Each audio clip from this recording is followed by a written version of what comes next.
Pasal 404 KUHP kita yang terbaru menentukan bahwa setiap orang yang tidak memenuhi kewajiban sesuai dengan ketentuan peraturan perundang-undangan untuk melaporkan kepada pejabat yang berwenang tentang kelahiran, perkawinan, perceraian, atau kematian dipidana dengan pidana denda paling banyak kategori 2 yang tidak mencatatkan kelahiran anak, perkawinan, perceraian, atau tidak mencatatkan kematian, maka berpotensi diancam dengan sanksi pidana denda paling banyak 10 juta rupiah.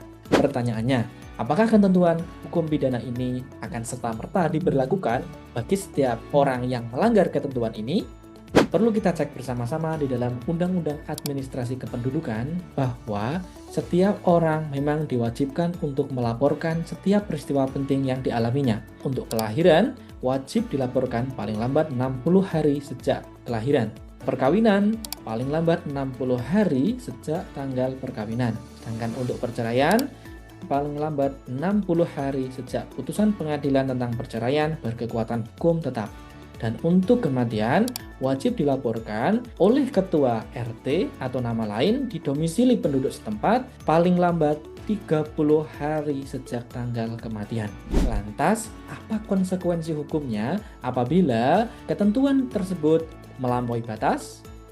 Di dalam Undang-Undang Administrasi Kependudukan, pada dasarnya sudah diatur mengenai sanksi administratif bagi setiap penduduk yang melampaui batas waktu pelaporan peristiwa penting, berupa denda administratif paling banyak 1 juta rupiah.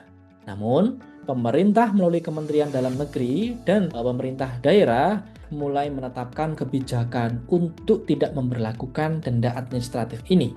Lantas, mengapa kemudian ketentuan ini justru diatur di dalam KUHP sebagai perbuatan pidana? Nah, ini perlu kita tinjau dan perlu dilihat efektivitas keberlakuan pasal 404 ini.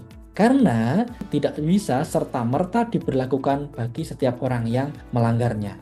Peristiwa penting berupa kelahiran, perkawinan, perceraian, dan kematian itu merupakan peristiwa keperdataan dan kewajiban melaporkannya merupakan peristiwa hukum administrasi. Sehingga yang paling tepat memang ketentuan ini masuk dalam rezim hukum keperdataan dan rezim hukum administrasi saja.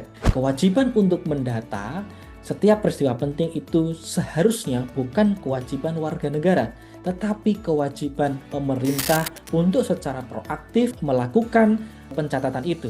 Namun teman-teman sekalian, untuk menghindari jerat pidana yang mungkin akan terjadi di kedepannya, saya sarankan untuk tertib administrasi